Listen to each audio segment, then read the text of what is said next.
ராஜராஜ சோழன் அருங்காட்சியகத்திற்கு நிதி ஒதுக்கீடு செய்து 2 ஆண்டுகள் ஆகியும் இதுவரை எந்த பணியும் தொடங்கவில்லை என பொதுமக்கள் குற்றம் சாட்டியுள்ளனர்.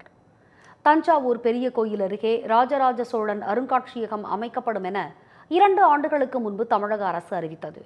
இதற்காக பெரிய கோயிலில் இருந்து 500 மீட்டர் தூரத்தில் 11 ஏக்கர் இடத்தை தேர்வு செய்து 54 கோடி ரூபாய் நிதி ஒதுக்கியும் தமிழக அரசு இன்னும் பணியை தொடங்கவில்லை என பொதுமக்கள் குற்றம் சாட்டியுள்ளனர். தற்போது அருங்காட்சியகத்திற்காக ஒதுக்கப்பட்டுள்ள இடத்தில் மழைநீர் தேங்கும் நிலை உள்ளதால் சோழர் அருங்காட்சியகத்திற்கான புதிய இடத்தை தேர்வு செய்ய வேண்டும் என்று வலியுறுத்தியுள்ளனர். மேலும் தஞ்சை மாவட்டத்தில் 2 நாள் சுற்றுப்பயணம் மேற்கொள்ள உள்ள முதலமைச்சர் ஸ்டாலின் புதிய இடத்தை தேர்வு செய்து ராஜராஜ சோழன் அருங்காட்சியகத்திற்கான பணியை தொடங்கி வைக்க வேண்டும் என மக்கள் கோரிக்கை விடுத்துள்ளனர்.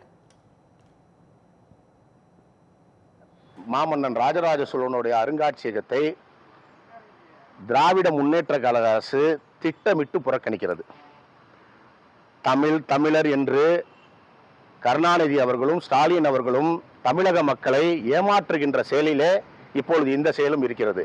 2 வருடங்கள் ஆயிற்று.